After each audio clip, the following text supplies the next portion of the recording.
Hello and welcome to the Sunday League Pundit Show, episode 42. I had to look then, just check, because I've forgotten what number we were on. You have myself, Stretch, my very good friend on camera, Jim Jam, and my very good friend off camera, Tin Ribs. How are we, gentlemen? We've got him back. We've got him back after a 2-week hiatus. Yeah. He has been on holiday with his family, so we can't really criticise him too much. No. But no, it's good. Football's back. Football is back. How are you feeling? Yours was a little disappointing the start to your season, really, wasn't it? Disappointed. Yeah, I mean, even I was disappointed, and I'm not a Leeds fan. We're probably going to go into that in a bit. I imagine I've got we to will. start. You know what? I'm going to say one thing.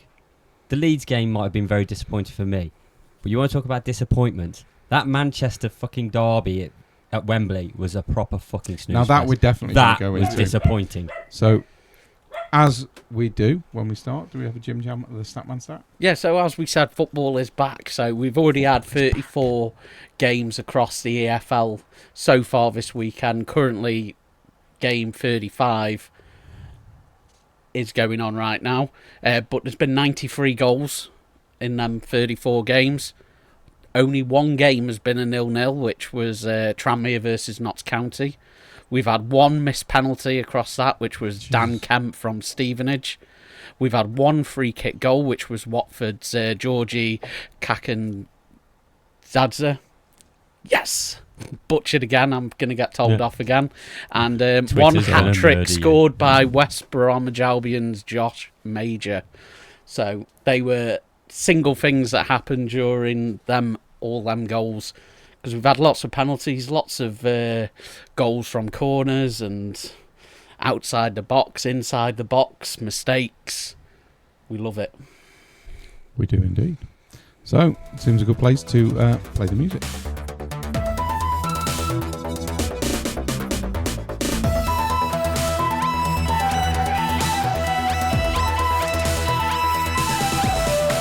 Hello and thank you for joining us this week on the Sunday League Pundit Show. We do have Tin Ribs back this week. He's had 2 weeks away with the family. How was it, mate? It was great. It was quite relaxing as it gets with a 5-year-old who's an absolute dickhead. But other than that, yeah, it was really good. Yeah, what he means is he acts like a 5-year-old that's an absolute dickhead. There His is that son's as well, actually fucking brilliant. I have a 5-year-old that today has acted like a bit of a dickhead. And I have a 5-year-old who is not with me for the next week because she's away with family members. So we actually have a bit of a break from our 5-year-old. So yeah, all three of us have a 5-year-old, which... That's a bit crazy, isn't it? Yeah, I admit it's kind of weird, but, you know, we are what we are. What can we say? Right, so I want to talk transfers to begin with because there's been quite a few. We've had been some good transfers as well for some clubs. I had a complaint because obviously my son's a Spurs fan and one of my closest friends is a Spurs fan. They bought a striker. Dominic Solanke to Spurs for 15.5 million plus potential 10 million extra. In bonuses, yeah. What do we think about that? I don't think that's a bad deal considering the And then number I'll of tell you what goals they think he of it. scored for Bournemouth. Like I say, he's second joint highest English player, so he ticks the English box. Mm-hmm. He's done well at Bournemouth. Obviously, they don't create as many chances, so he should have more chances at... What do you think about the fee?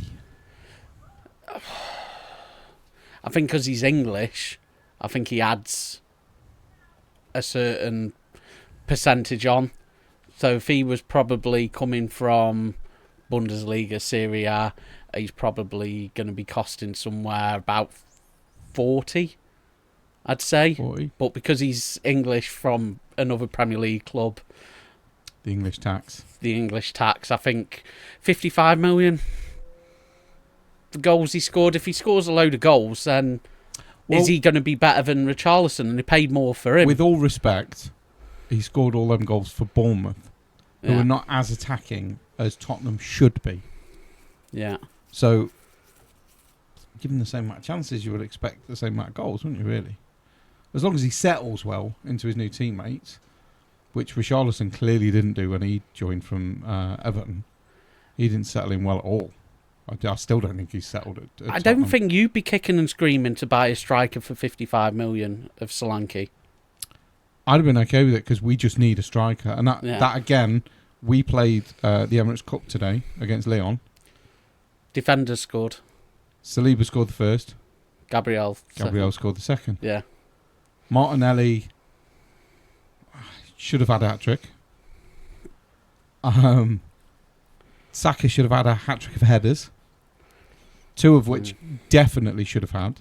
One, was a decent header, just missed. We are desperately missing that forward play. Even when Jesus came on. He's not a striker. He's not. And I will say it until I'm blue in the face. I don't care where Arsenal finished in the league. Arteta is a Sunday League manager. He plays his mates. Zinchenko, not good enough. Raya, not good enough. Jesus, not good enough. This Mikel Mourinho, I'm convinced he's only signed him because his name's Mikel and he's Spanish. I'm convinced of it. He's a Sunday League manager, in my opinion. I don't care where we finished. I don't care how close we've come. What have we won? Less than Man United. Less than Man United. Sunday League manager. I'm sorry, and he's not good enough, and his attitude's terrible, and Edu is a joke. A joke.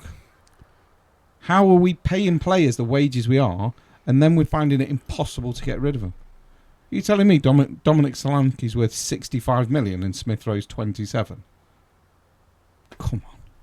It's Arsenal being shit at their jobs. You mentioned Smith Rowe. He scored 2 in 2 games in pre-season for Fulham. What have I been saying about Smith Rowe for the last year?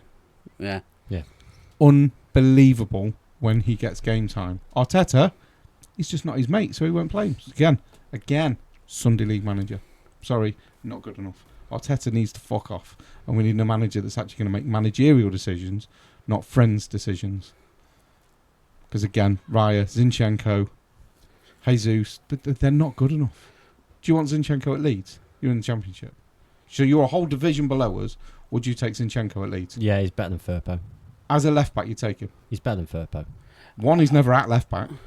2, he can't defend. Mate, if you'd watched the game yesterday, at one point, Firpo was playing fucking right wing.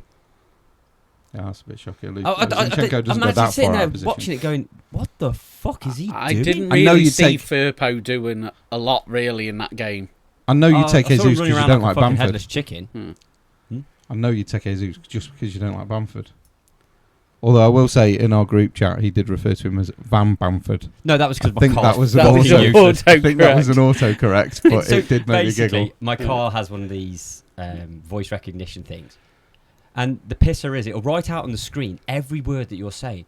But when it reads it back, it's completely wrong. Or it will literally word out, so say the sentence like, Stretch is an absolute homo. It will actually say on the screen, Stretch is an absolute homo. And then it will go, sorry, I didn't get that. But you wrote it down. How did you not get it if you've already wrote it down? Technology, though, isn't it? Technology shit. So when I mean, he went to the more in as well. Yeah. So when I said then,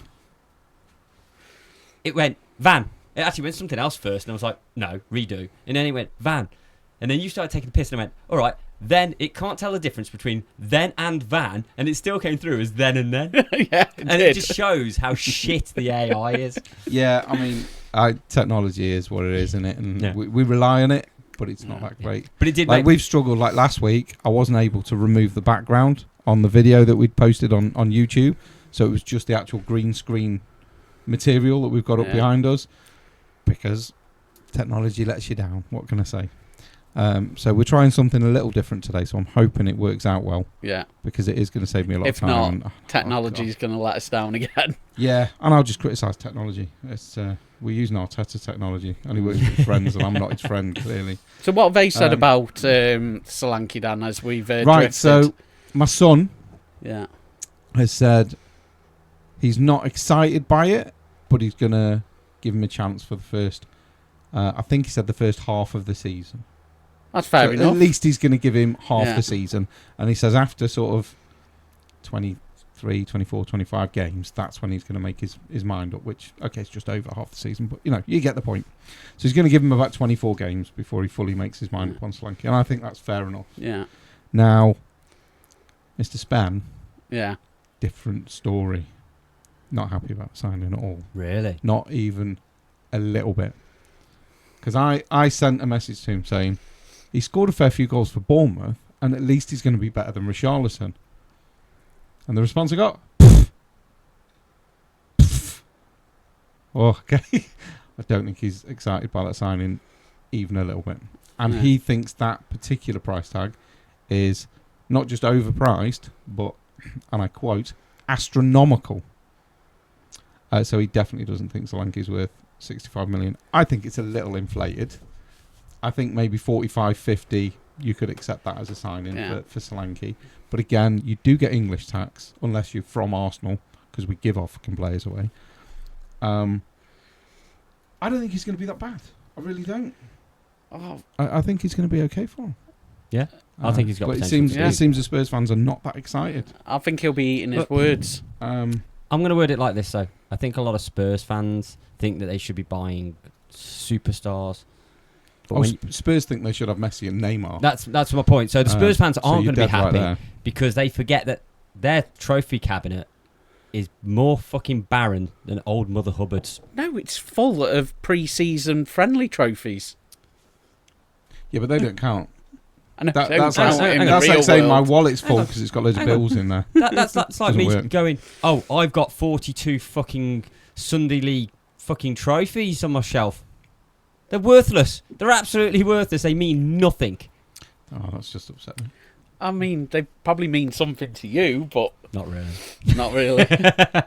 Bad memories. Bad memories. Not really. It's just So what do we think of the player, Nicholas Fulkrug? Because he was in the Euros. We didn't say a huge amount of him. He's probably be a good signing for West Ham. 23 million.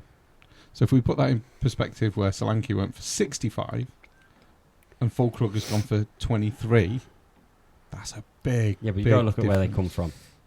You do have to look at where they come from, right? But if you look at the likes of Bellingham, who played in Germany, Mm-hmm.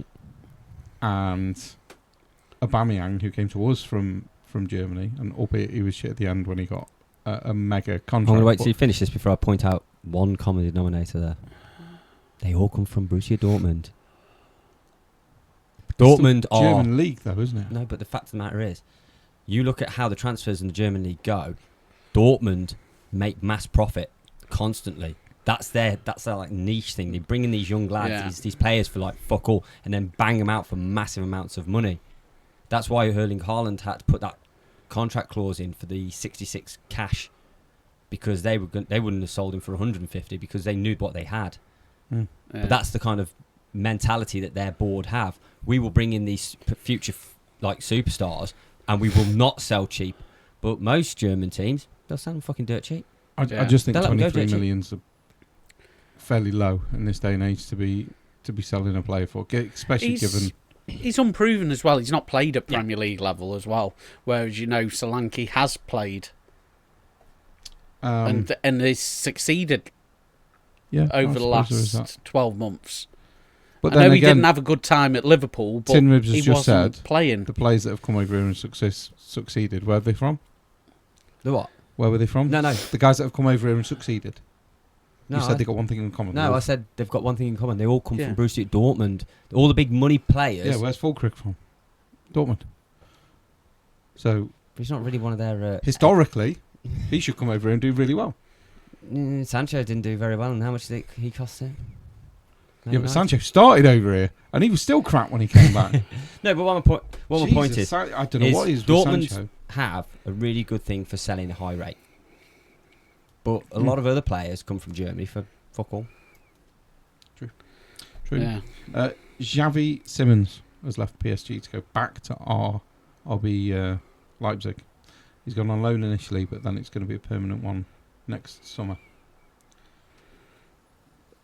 I'd have liked that Xavi Simons at Arsenal, to be honest, because I think he would have either been a great starter or he'd been a superb player to come on off the bench, which is what Arsenal are severely lacking at the minute, is players on the bench. Now we get to upsetting you again with, is it Crescencio?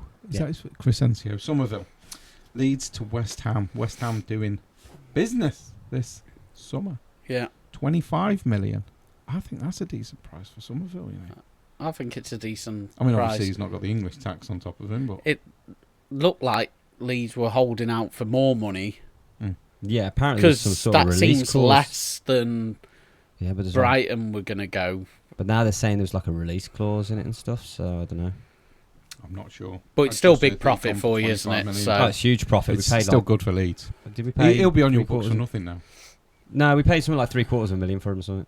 Yeah, he'll be zero on your balance book. Yeah, so that'll yeah. be 25 million pure profit for Leeds. That will. yeah. But a great sign. I think that's a good signing for West Ham to go with the Fulkrug one because they were missing a striker. And they've bought Tabiba as well. They have brought Tabiba. Again, I think that's going to be a decent signing. I don't know if he's going to come and pull up trees straight away, but decent signing. Thing is, though, I look at the West Ham team and stuff now, and doesn't look like Ward-Prowse is going to be playing for West Ham. I disagree. I'd still have Ward-Prowse in my team. Mm. I think Ward-Prowse is brilliant. They don't like him. You go on West Ham's forums and stuff like that, they don't rate him Shocking. that highly. I think he's a brilliant player. Now, I'll be honest, I've not heard of this guy. We've got George or Jorge or whatever you want to call it. Carenza. Gone from Villarreal to Fulham. No. 6 million. I don't know who he is. I was hoping one of you guys would. Nope. Man U apparently are back in for De Jong because they've given up It's on not De Jong, it's Ugarte. De Ligt. Is it De Ligt? Yeah. Okay. De Jong. I De Jongs read- are two different players. No, well, I read a thing I mean, the they other day could saying be. they're back in for De Jong, so Oh, right. because they've given up on Ugarte, isn't he, a midfielder? Ugarte. Yeah. They've given up on him No. and they've gone back in for De Jong apparently. Well, it's De Ligt from Bayern Munich that looks like They've he's... been after him for ages, haven't they? It looks like that's all but announced Yeah, now. all by the singing. Especially now that the big signing centre-back's injured. Yoro. I've heard a couple of things on Arsenal have intensified the negotiations with Real Sociedad for Arteta's mate, Mikel Mourinho. So it looks as though he is going to join us. But Sociedad are wanting more than we're offering. Looks like Sociedad want to keep hold of their players as well because Supermendy is supposed to be going to Liverpool. Looks like that after we spoke last week. That looks like there. Honestly, even though he played at the Euros, apparently, Supermendy, not heard of him. Know nothing Don't we? about him. No. Yove seemed excited about Yeah, he it. He did. was on the way home going, announce Supermendy, but then all goes quiet again. Yeah, I don't know. I don't know a lot about him. I've heard that Real Madrid want Rodri in 2025 because it's largely believed, apparently, that Pep will be leaving. To go to Real Madrid. No, I personally think that the stories around Pep leaving are because they think the 115 is going to be sorted sometime either towards the end of this season or very early next season. So they And all reckon the that players Pep will go give it this bye-bye. season. Pep will give it this season and then he'll be off because he won't want to deal with Answer all that. the aftermath of it. Mm. Could you see if this 115 goes really bad? So the How correct way. far down do you think Man City could end up? A lot of their issues, as Tin Ribs has pointed out before, are legal and not FFP. So if they are found guilty of them, they'll be wound up. Yeah. There'll be no ins and outs. They'll be closed down as a business. And it's as simple as that. And they'll have to come back as Main Road FC or, you know, Manchester fucking Town or something. I don't know. They'll have to come back as something but like different. you said, Because if they're found guilty of the legal ramifications, they'll be wound up. If they're only found guilty of the FFP, it'll be the same as always. They'll get a couple of points and a big fine. They were on some about of on the their radio. fans will be gutted. The ones that have supported them through the 70s, 80s, 90s, early noughties will probably be all really gutted, but all the rest of them are just going to go find a new club, aren't they? My best mate all throughout school, Chris Slater, right? When I was in Knutsford, he supported City from the minute he come out of the womb. Right, so people like him who supported him since like 1983, 1984, are going to be absolutely gutted because somebody's jumped into their team and destroyed it. But from the outsiders looking at it, we're like, oh, we can't wait for City to go down to the Northern Premier Division like Yeah. Barclays, fucking whatever league it is down there, and the NWPL that Stafford Rangers are in. Fucking bring them down, because we're sick to fucking death. Because it won't do a Juventus. The players have got no loyalty. You can't see them fighting a way to get back to Rangers the top, did the can same. you? Most Rangers Yeah. players stayed and got them straight back into the Premier League. Yeah. That's not going to happen with City, because nobody cares about City. And Nobody they're that's at City still cares not about them, apart really. from maybe Foden. Yeah. But he's not going to stay, is he? No, because 'Cause he'll they're just not going to go. pay him $300,000 a week. Because he'll just go. And he's not Whichever gonna, club's going to pay the most money for him. he's not going to get picked for England if he's playing in the NWPL or whatever it is, the the lower league. Yeah. So. But yeah, I mean, we will talk more about it, because we'll go on to the Community Shield at some point during the podcast, and we will go into depth on what we think and what's going on, and one thing and another, because there's a lot to be said about it. Or as I'm currently calling them, because Man City fans are getting on my tits right now on social media, they're no longer Manchester City FC. In fact, well, that's what they should do. Is if they get wound up, they should come back and call themselves 115 FC. I'd just be open about what you're doing. So yeah, in future on this podcast, they will be referred to as 115 FC, because City fans are doing me fucking head in. Bayern are hoping Real Madrid will sell. No. Hang on. Yeah. Think about it. I wrote that wrong completely, by the way. Absolute tit. This is how well prepared I am. Okay. I'd love to blame one of these two for it, and it's not their fault. Bayern are hoping Real Madrid will buy Alphonso Davies.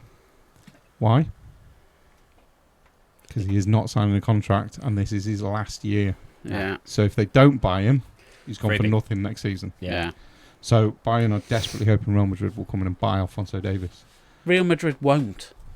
No, Look at I don't think they Mbappe. will, because they'll wait for him to be free like they did with Mbappe. Exactly. We don't mind paying the wages as long as we're not paying 60 million for a player that shouldn't be. We're also talking about a club that are billions in debt. Yeah. Oh yeah. Real Madrid and Barcelona are always. I mean, they're always trying to work around FFP. They're always dodging some way. I mean, or when other. you look at Barcelona and Real Madrid, right, and you think of what they've done and their history, how badly have them clubs been run in order for them to be so far in debt? When you think of the success they've had, the money they've spent, and the money they've received for transfers, God, they've been running to the ground. Who owns them? Must be some absolute clown. Yeah. It beggars belief, because they've won more than Man United over the years. They've certainly won more Champions Leagues than Man United. Man United aren't in debt. Not to that degree. They're in a bit of debt, but it's definitely affordable. And they're still making money every year. 380 million did they make last year, or something stupid? Something ridiculous. So they're making money. How have Real Madrid and Barcelona not? What is wrong with these people that are running the club? Honestly, idiots. Idiots. Sell the clubs and give it to someone that has actually got a little bit of business sense as well as football acumen, because you guys haven't. Liverpool are still looking at Anthony Gordon. Do we think this is going to happen, and do we think it's a good one? I think it's a good move for him. I don't see it happening. I think it's a good move for him, but I'm not sure if Newcastle are going to let him go, and if they do, they're going to charge through the nose. Like Liverpool are going to pay for Anthony Gordon if Do they they're need going him? to get him. Do they need him? Yes, Really? Yeah. Why? because their wingers right now are not good enough. Aren't they? Well, Salah was injured last season, right? After his hamstring injury, come back useless. So that's the right wing. Yeah. Gordon's left. Who's on the left? Diaz. I think he was good enough. Really? I think he was good enough. He's alright. And he has his moments where he'll come out and he'll run Yeah. games. That's not enough. I don't think He doesn't do it every week, for me. they don't need him. I think he'd be a good addition.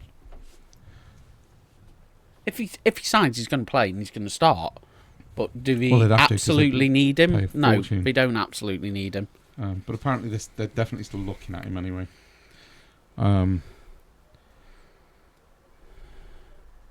I've seen the list of players that Hansi Flick have asked Barcelona to get rid of. Has anybody seen this? No. Do you want me to reel off the players that Hansi Flick can no longer wants at Barcelona? Okay. Go on. I'll be honest, I don't know who this is. Inigo Martinez. Yeah. I don't know who that is. Striker. Okay. Clement Longley. I kind of understand that one. Yeah. Ferran Torres. Yeah. Rafinha.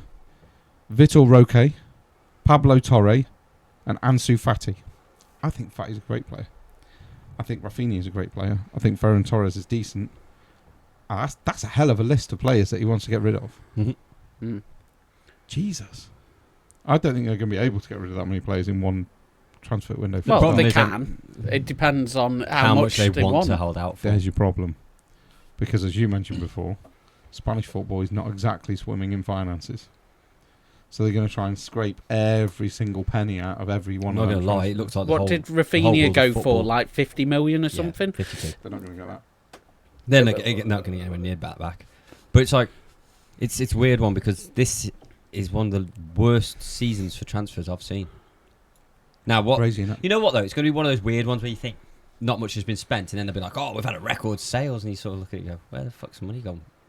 Who's bought who? But there's no major signings at the moment. I think a lot of that's probably down to the FFP. I think I don't think we're on for a record set. I No. don't No, think I they're don't. gonna- Because even even think they're City trying have to ring only that bell. bought one player, that's Savio. Yeah. That's all they've done. Yeah. And it's like, you're looking at it, and it's like, man, Barcelona need to offload all these players. They're going to want at least 40 million for each one. And yet, who's got that 40 million to spend? It's not many, is it? No. Chelsea Not will many. buy them all. I mean, man. To be fair, weren't they one of the teams that have got zero debt? Yeah, debt. We had this conversation today, and I was trying to explain. Debt and financial fair play are two completely different they're things. screwed where financial fair play comes, Yeah. but at least they've got no debt. So they're not having to... They don't have extra debt to balance with their FFP. Wait Theirs is till all 7 players. years' time. Wait till these 7-year contracts have finished up and all these players are worth nothing anymore on Yeah, the books. Yeah, But it's like, that's when when it'll we were be. talking about Tottenham being in mega debt, but so the club are in mega debt, but that's because of the stadium. Mhm. That's Yeah. got absolutely no bearing on FFP. A lot of Everton's is the stadium, but they've also screwed up royally anyway. Yeah. But I think they're breaking it in all I did- levels. I did hear as well, because Craig was in here, wasn't he, the other week? Yeah. Craig was Yeah, saying yeah. how they're happy that 777 didn't take over. Well, they own a basketball team down Yeah. south. Gone under. Yeah, loads of the. Yeah. They've Gone got under. a bunch of. So clubs to be around. fair, Craig got a point, really, hasn't he? Yeah. So, fair play to you, Craig. And it's probably a good job that they didn't take over. But you gotta 'cause think, it wouldn't have gone well, I don't people think. who take clubs under in the first place are looking at your books and going, nah, there's nothing to get out of this. How bad are your books? Well, They are bad. They've got to be. there's They're gonna be two horrendous. separate potential buyers that have gone to the period of exclusivity forever. And both have pulled And out. both have backed out at that point. That does not look good. No. And now they're also in debt to 777 because they lent them money Mhm. to get them through the time until 77 bought them, And then then decided didn't not buy to. them. So they're now in debt to 777 as well as the other debts and the stadium. Yeah. It just doesn't look And their good, does owner it? wants money as well. Oh, yeah. Mashiri wants to Farhad leave Moshiri with some wants- money. Oh, yeah. wants profit out of the club, and He's getting I mean, nothing it's out of it. just a mess at Everton. And I actually feel sorry for them because their fans are loyal and they do. I know you hate them. No, I was thinking, is he going to feel No, sorry? he doesn't feel sorry for them. I feel sorry for the fans, not the club, Yeah. because the club have screwed No, themselves no, over. the fans attack their players. I got no, fuck them. Did they? Yes, I've highlighted this every time we bring up Everton. At the end of the season, 2 seasons ago, they were physically attacking the players as they were leaving, smashing on the cars, trying to attack them. A lot of the times when he mentions Everton, I auto shut off because I know. Seems to how be a theme over in that horrendous it's part of gonna the be. country, doesn't Yeah. it? No, Just because attacking Liverpool them. attack everybody. And at Yeah. least when Everton fans attack, I assume Everton went, yeah, we did. What of it? Whereas Liverpool go, no, it was him. They'll all stand there in Liverpool Yeah. shirts and then blame somebody else for the damage. Yeah. So, yeah, very different between Liverpool and Everton. And I don't know, I just sort of feel like anybody in the Premier League, anyone Yeah. in football deserves better than what they're getting right now. Because they're just not getting anything, are they? They're getting screwed over every step of the way. So here's a transfer that looks like it's going to go through. Don't know if it has yet officially. Conor Gallagher to Atletico Madrid. Was it? How do Didn't they ditch him into the reserves or something? Everton fans surrounding Gordon after they lost to Southampton. Yeah. They literally like banging on the cars and everything. Okay, So how do you feel about less bothered now, the English players going into the foreign leagues, which Keep is telling happening him. a lot more? I think that's good. Great. I think like it I think because it's giving them more experience. I think it's giving them more adaptability, and I think it's good for the English game.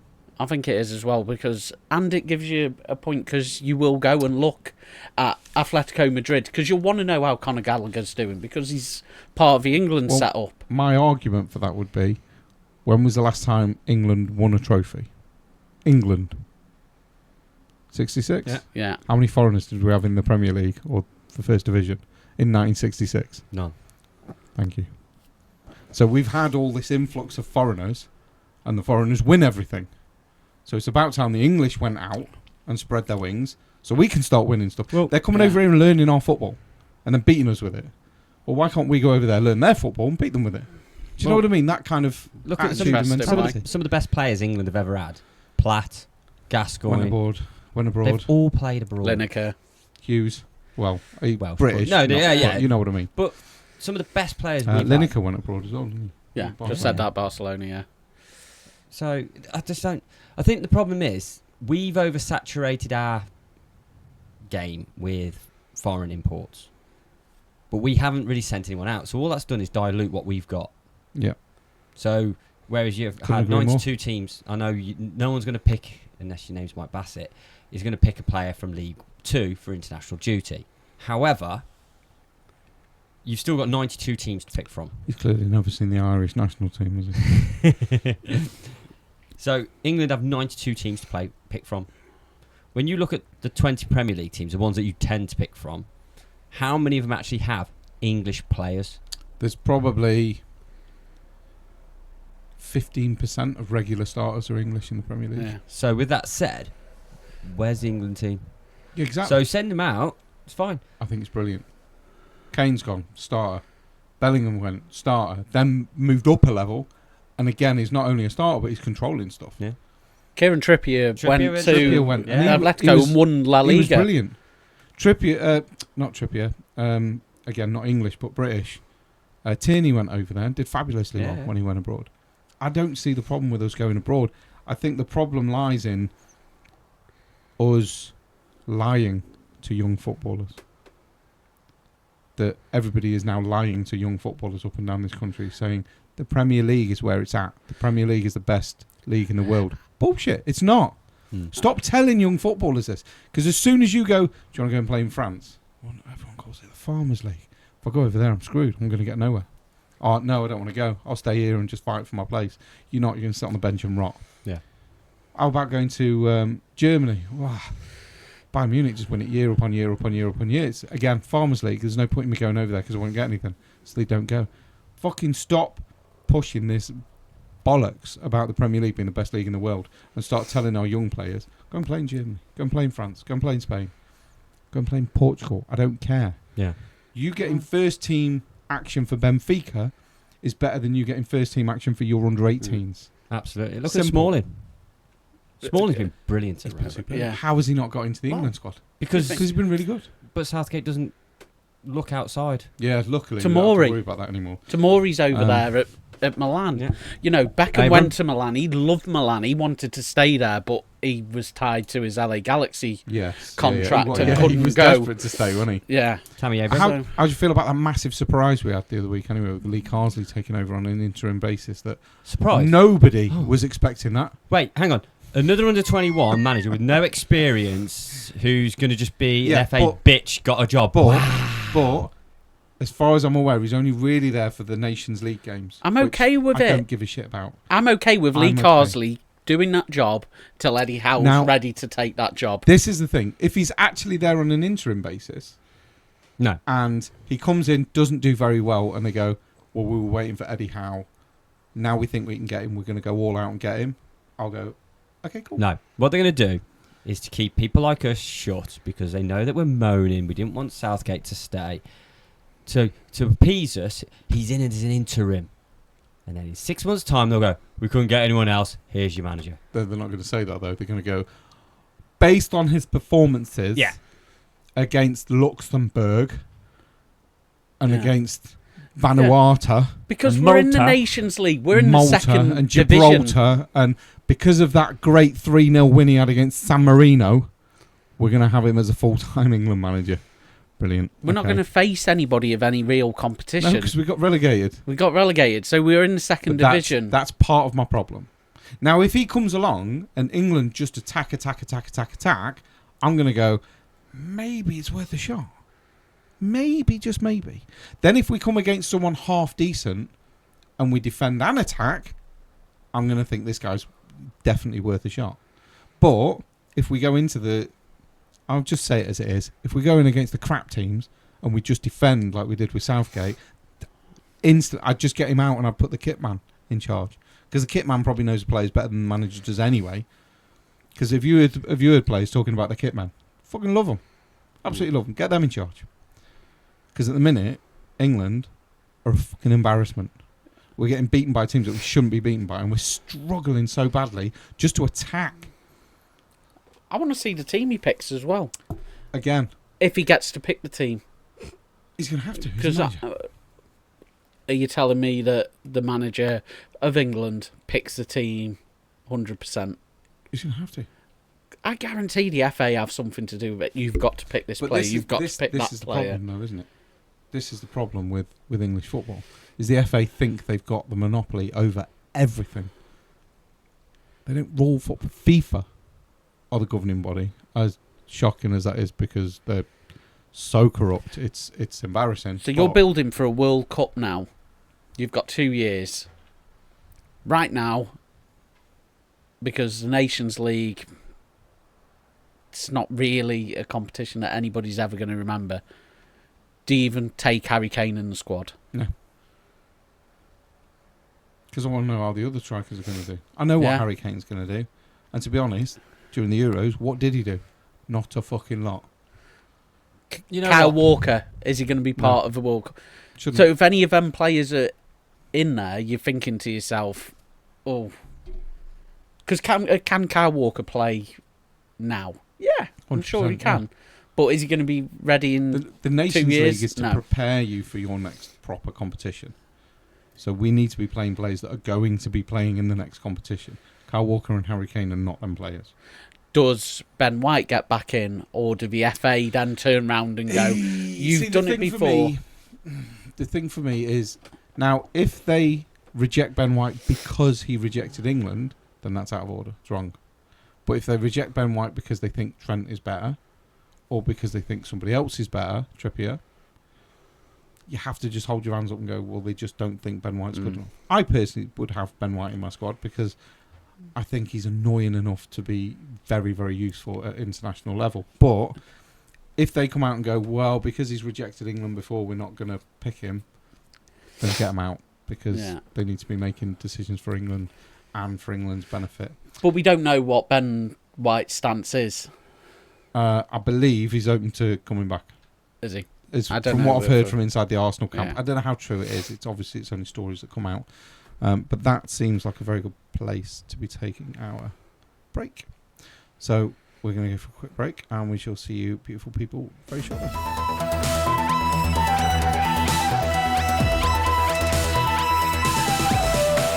Hello, and welcome back from the break. Part 2. I have been out and invested this week in actual proper whiteboards. Do you want to show them, Jim Jam, to the camera? There we go. So these are the whiteboards they're now going to be using, because last week it went horribly wrong, and when they got delivered it wasn't what I thought they were meant to be. But we have proper whiteboards. Yeah. And what we're going to do for you, Tin Ribs, I'm not going to explain because I know you've listened to the last few, because I just tested him during the break on one of the old ones, and he got it before I'd even finished the first part. So he clearly has been listening to the podcast. So you also know you're behind in points. Yep. But if you get this one on part 1 and he doesn't, you're back in front again. Oh, no pressure. He was never in front. Yeah, but Let him feel bad. Oh, I was going to say. Chill. Let Hang him on, feel hang on. This is the guy who got Mardy because when he won the Euros League, he didn't get a prize. Still won. to win. Still won. Right. So, who am I? This is a bit for those that haven't heard, where I give out clues and I'll say who am I. The two will write who they think it is on a whiteboard. I'll count down 3, 2, 1. They'll both show their answers, and we'll see if one of them's got it right or not. Get it right after the first part, which I've tried to make more difficult. It's 5 points. If they get it right after the second part, it's 3 points. If you get it right after the third part, it's 1 point. If you don't get it right after the first 3 parts, you don't deserve any points. And I might even start removing points because it's ridiculously easy on the third one. So, player number 1. It's only easy if you know the answer. Oh yeah. Yeah, but I've made it. Like the third part, I've made it to a point where it doesn't matter whether you've heard of them or not. You should be able to guess who it is. I'm going to get 0. I've done all bar put their name in the third one. Right, so this is third week, and we're on player 1. Are you ready, boys? Yeah.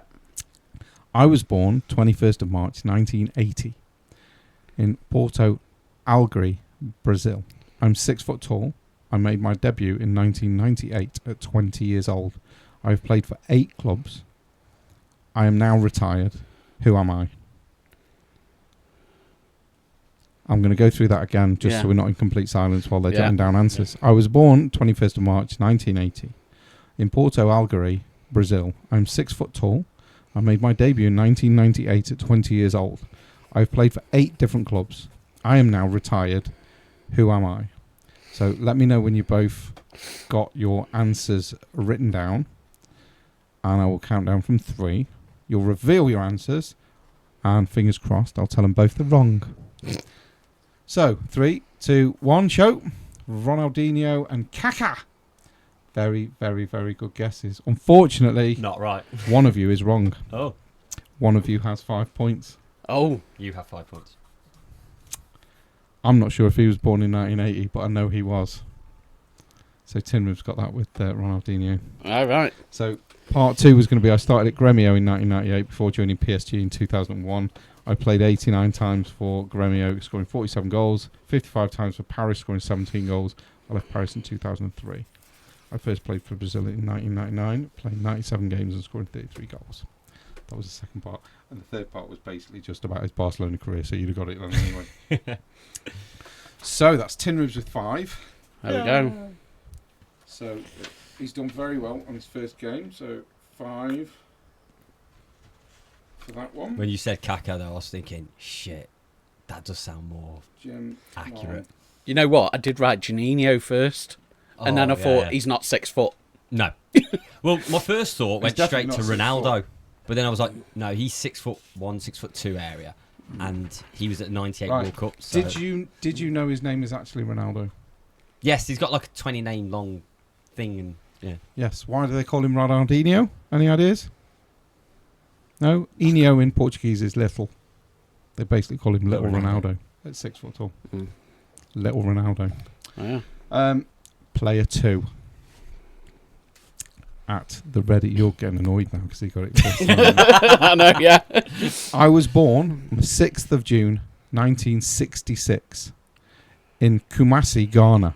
I am 5 foot 11 inches. I'm a striker. I started my career in 1981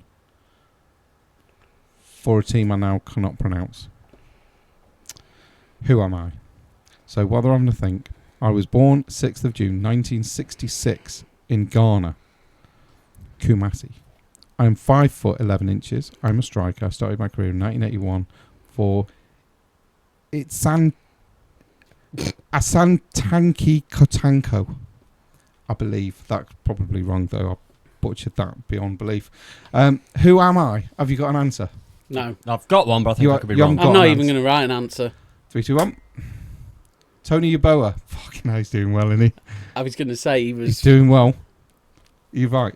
I know. It was going to be I played from 1981 to 1995, and then he was going to join Leeds. Jesus Christ. That's another 5 Mate, for 10. whose shine shirts on my wall? Yeah, but I didn't think you'd know where he was bloody born. There we go. Ghana. Right. The pressure is on. I work with a now. Ghanesian lad, and I wind him up saying the only good player that's ever come from Ghana is Yeboah. I'm hoping. I'm obviously To be wrong, fair, 'cause I didn't you've got- even know that Yeboah was Ghanaian. Yeah. So, To be fair, I didn't until I read up about him. I basically just write 3 players' names down and then go and Wikipedia them and write different things down. Right, player 3. I'm hoping you both know this player. Put it that way. I was born 20th of October 1961 in St Asaph, Wales. I'm 5'11". I'm a striker. I started my career in 1978. Who am I? So for those that aren't sure, I was born 20th of October 1961 in St Asaph, Wales. I'm 5'11". I'm a striker. I started my career in 1978. Who am I? 3, 2, 1. Mark Hughes. Nil point. Oh, Part 2. we're on the same wavelength, though. yeah. Definitely on the same wavelength. Yeah. I joined Liverpool in Yeah, I 1980 got it. before joining Juventus in 1986. I played 182 games for Liverpool, scoring 109 goals. I'm pretty sure. I know who you're thinking of, but then I'm probably wrong now. think of how many goals these people have scored.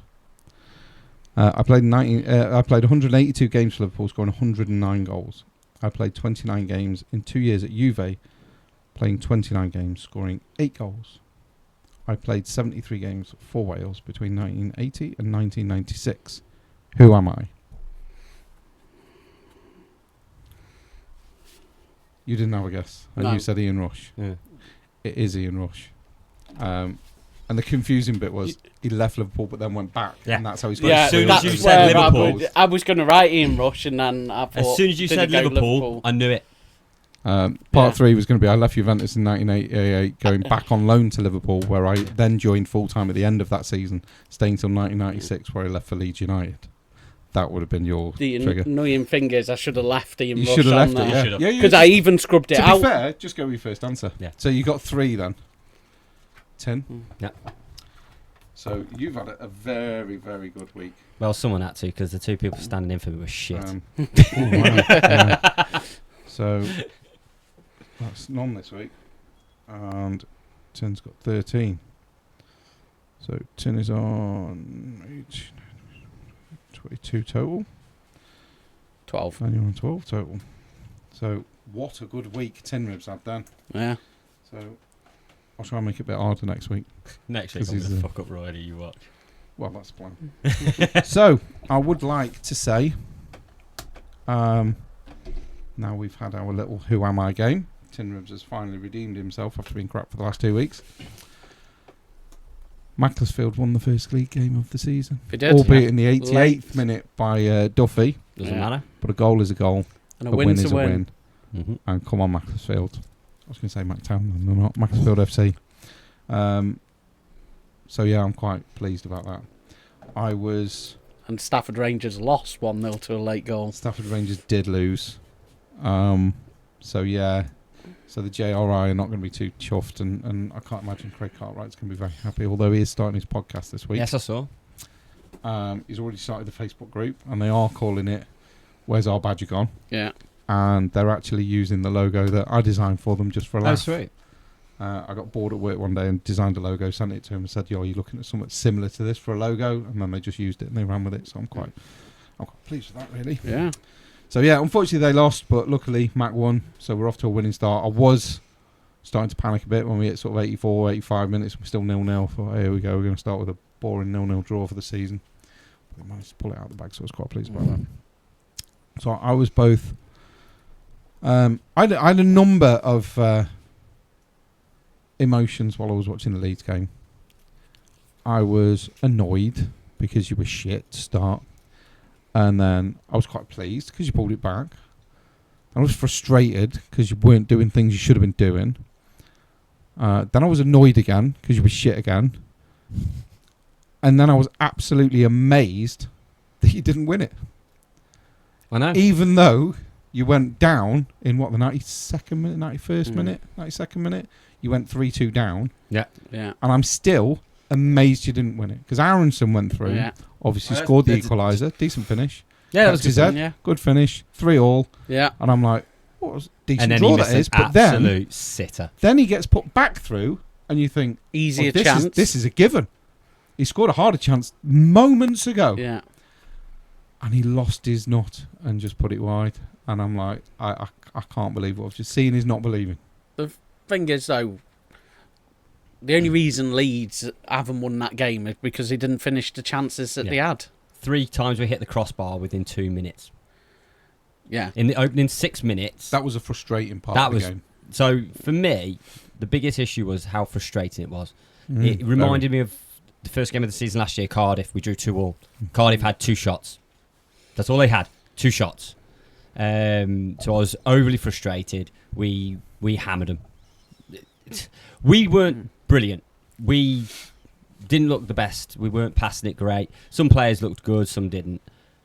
But realistically, we should have absolutely mullered them. I can imagine you weren't very happy because you're a Saints fan and it was Portsmouth you were playing. Yeah, so you were definitely I watched rooting the for whole Leeds. game anyway, so I had a choice, which was great. I love this weekend, the fact that we could pick any game. They were all on, depending on who if you've got Sky subscribe Sports. So if you've got Sky Sports, you can pick any game you wanted on the red button. Yep. So So obviously I picked Leeds, Portsmouth. So great stuff. Leeds off to a good start. Like you say, hit the bar 3 times, I mean, beautiful free kick, really. Oh. It was well It was decent. then they get a penalty, which was a penalty. No arguments there. I agree. He put it away. I was surprised that it was a centre-back taking a penalty. But Struck's a really good penalty taker. But then back in the day, you used to have like Julian Dix and Liam Baines taking Don't forget penalties. Lauren was our penalty taker Yeah. for years. So- We've got Henri and Bergkamp in our team. But it doesn't happen that often anymore. not- I'm not going to lie. regular. I don't know why Man United's penalty taker isn't Maguire. That guy can absolutely smash a penalty. Yeah. So then Portsmouth get their first chance of a game, which I don't know if it was poor marking or whatever to leave him spacing behind, whether or not a defender was I think one of slow our getting problems- out. I think one of our problems was we were so busy pushing forward, knowing that we had the dominance to control, that we just left gaps. Yeah. And we were just slow to react. But Melier, I think, should Could have have done done better. It was at him. I generally try to defend keepers, but It was a bad one. he should have It done was a better. bad one. He should have done better. Yeah. Their I agree. second goal, can't really argue with anything. He headed it out. His touch was away from it. I think the players tried to close him down. Yeah, it's a good goal. And then he hit it well and pass keeper. Couldn't just a good argue. goal. It was a good goal. It's just a good goal. You can't really argue with it. There was no mistakes there. No.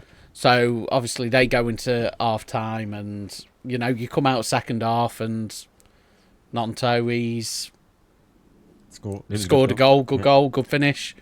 Think he played well in that game, Nonto, but is he playing well because he wants to move? Is he one of the players one of the most looking inconsistent players ever? Yeah. It's like you'll get a performance like that, and then you'll get 5 where he's just might as well not even be there. Yeah. I know that we said that Joseph, you like the way he's offering more than last season. I think And I know that I said that, he missed a glorious chance in that game. And I felt that his finishing wasn't there. But then I watched it after he made that comment. I thought I'll watch him a bit more. And his work rate was... It was good. He was running around for everything, but he wasn't making the impact as a striker that you'd want. Daniel Farke actually pointed something out, and I think he's right. In pre-season, he was scoring freely. He is so much better than Bamford, and I will say he's probably better than Pirro. But I think the occasion got to him a little bit. I think he was trying too hard. I think he wanted to give the fans... I mean, the bookies have tipped him as the Golden Boot winner. If you look at the Golden Boot winner's odds, he's actually favourite to win the Golden Boot for the Championship. And what do you think? Yeah, you know what? He scored 2 against Chelsea in the Cup. And let's face it, the Chelsea team that they put out was a full-strength team. Mm-hmm. And we put out our B team, really. And we took them to the last minute. You did. I think he's got a lot of talent. And I think he has got, potentially, the ability to be one of the best strikers in the league. I'd still like to have Schmodic. I'm not going to lie. But that ship sailed. He's either going to stay at Blackburn or he's going to Ipswich. I can't see us getting him. So I think Joseph is potentially there. I just think he was so eager to please the home fans on the opening game. I think he just sort of got ahead of himself. But, I mean, if you want to talk about him missing a sitter, how about Anonto missing an absolute fucking sitter 6 yards out? But then Nonto, to be fair, as much as I've defended him over the time that we've been doing this, was awful in the playoff final as well. Horrendous. He But was that's how he is anyway. He's literally either hot or frozen. He's not even cold. He's fucking... And he's just... That's why when we were saying if someone was going to go, if we were going to sell someone, I'll sell Anonto. Yeah. There's a lot of teams in Italy at the moment who are interested in him. You know what? Go. I know it sounds stupid, and he's a good player, but he's a bit of a luxury player. I think he can be a good player. He's a bit like, for me, Ozil. On his day, superb. Yeah. But you have to get him on his day. I'm going to go with Dusan Tadic for us. He was so example. good on his day. On his day, he could, but when he couldn't take be a game on his arsed, own. oh wow, it was pointless being there. If he couldn't be arsed, it was horrible. I'll tell you a player that really epitomises that kind of player. Taarabt from QPR. Yeah. Yeah. You see it in Warnock's book as well, don't you? When Warnock talks about him. I'll lend you that DVD, the 4 years, the 4-year plan. When you see him in that and everything, I think this is the DVD he's been threatening to loan me since about episode 10 for those that have recently joined. I've even given it you and you just left it on a coffee table, you dick. To be fair, that's true. That's when we went down to record a live watch along, and he went, "Oh, take this with you when you go." I went, "Yeah, no problem." Packed up, went, left it on the table. But you do see he's such a luxury player, but it's sort of one of those. Do you leave them out because he could create moments of magic? He could, but wouldn't you rather have someone that's going to give you a 7.5 out of 10? Yeah, I would. But a lot of people, a lot of managers, a lot of coaches want those players that are going to give you something special. I'd rather have the 7.5 out of 10. Consistent. Yeah, rather than that guy that's going to give you a 9 out of 10 or a 4 out of 10. Yeah. Because when they give you a 4... And that's what Anonto is. You can't really sub them after 15 minutes, although you want to. Yeah. And then you know you're basically stuck till half-time. Yeah.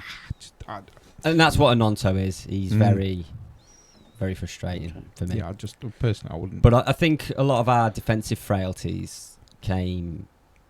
It's like pre-season, we were so good in defence that Valencia played us, and their two strikers got so frustrated that they were literally kicking people up in the air. They were trying to get into fights. One of them got sent off. The other one had to get subbed off because he was getting that... In a friendly. How bad does it have to be to get sent off? And that is how bad. Well, did you see how Carras gets sent off in his friendly? Yeah. He went a bit...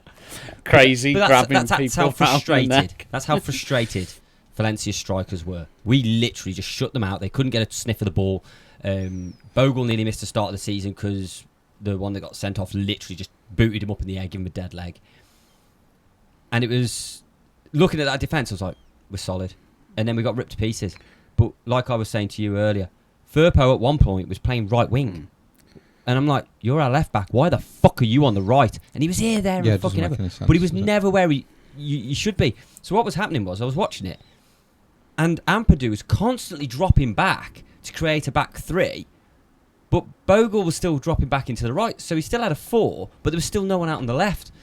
And it was just creating the most weird spaces. But it created a space where your DM is, because he's pulled back into the fucking defence to cover the fucking wandering idiot that's supposed to be playing left back. So that's why I don't rate Zinchenko, because he just wanders. Yeah. And it's the first game in a good few games where I've actually thought, fuck me, I can't stand Firpo.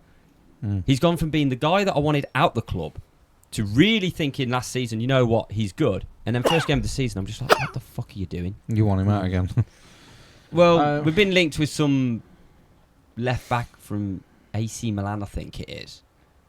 And I've heard about that, actually. Yeah. I can't remember the name of the guy. I couldn't tell you. Because I remember seeing his name and thinking, I've never heard of it. Well, it's popped up a few times, but there doesn't seem to be any sort of traction gaining. And I'm just thinking to myself, well, at this point, you know what? Fuck it, let's get him in. Just get another fucking left back. It can only be worth a shot, can't it? See, Bogle, for me, I thought he did really well for his home debut. Yep. Going forward, I thought he was very strong. Everything going forward was superb. I think it's a phenomenal signing. The penalty, I mean, yeah, the other player was fouling him. Would VAR have overturned it? Maybe not. No. Maybe not. Because The moment it became a penalty was when he put his arm around him. As soon as Bogle's arm goes around him, for me, it's a penalty. As soon as I saw it, I just went, penalty. Yeah. Now, I know Stretch disagreed. I had a different opinion of that. Yeah, I know you did. Because, yes, he got his arm around him, but the guy that was falling, whose name escapes me at the moment, but the guy that broke into the box was, not only did he start falling for no reason, but he was grabbing his shirt and yanking with both him hands. down. With both hands. For me, I look at that and go, that's 50-50. Not only are you falling for no reason like an absolute dickhead, but you're grabbing his shirt. So, yeah, he's got his arm around you, but you're grabbing his shirt. 50-50. Well, he had his for shirt. me, that's no penalty. He had both hands down his side, pulling down on Bogle's shirt before Bogle put his arm around him. Yeah. But for me, the second he turned and Bogle put his arm around him, I just I immediately knew the rest. You knew it was going to be given as a penalty, Yeah, but for me, it shouldn't have been a penalty. Yeah, but it was 50-50. What Bogle did was a penalty offence. Yeah, what the other player did is a foul, but who initiated it first? He did. It's like, but did the ref see it? And if the ref doesn't see that, then it's not your problem. The ref was... Because it was behind where the ref... It was like the ref could see the arm over, but he couldn't see completely the shirt pulling. So, like, I get why. So that's really smart playing, isn't it? Really, from them. No, it's luck. Well, it's luck, but it's smart because you see that on corners, don't you? You'll guarantee that they're going to hold on to the shirt. They'll do whatever. It's a bit harder in the Premier League with VAR because they'll get spotted for it. But in the Championship and League 1, League 2, anymore, like, you'll hold on to what you can or untie the keeper's gloves or whatever you need to do. All right, Ben White. Yeah. So he scored the penalty, and I thought, for fuck's sake, Leeds, you had one job, just beat Portsmouth. Right, well, I want to have a quick run through. Just before I run through the Championship, I would just like to point out that Tottenham lost 3-2 to Bayern Munich. You shit. Kane apparently refused to lift the trophy because it was against his ex-team. Give it a rest. But I did see a statement that said Kane didn't refuse to lift the trophy because it was against Tottenham. He did it because he's allergic to them, which I thought was great. So Championship, we had Cardiff 0, Sunderland 2, Hull 1, Bristol City 1, Leeds 3, Portsmouth 3, as we've been talking about. Middlesbrough 1, Swansea 0, Millwall 2, Watford 3, Oxford 2, Norwich 0. I know. Fucking fair play to Oxford. That's one that I did want to talk about. I didn't expect that. But fair play to Oxford. Yeah. Well done, Oxford. Well done, Oxford. QPR 1, West Brom 3. Boo. Stoke 1, Coventry 0. Boo. Don't like that one. And as of today, the top of the league is now Sheffield Friday's Wednesday. You got Friday's results. I was just about to skip back to that before I mentioned this one. But today we've got Sheffield Wednesday 4 and Wayne Rooney 0. Yeah. Josh Windass got man of the match in that one. Yeah. And got it. So fair play to him though. 4-0's decent bloody result, isn't it? And then if we skip back to Friday, we had Blackburn 4, Derby 2. Darryl will be pleased. Well done, Darryl. You know what he won't be pleased about? He won't be pleased about the defending from corners. They were both from corners. They were both set pieces and they looked poor. I won't lie, I was giving him abuse because Blackburn looked like the second-rate team. They were awful. And then they made the changes. And it's like was it the second goal went in? They just changed. Yeah.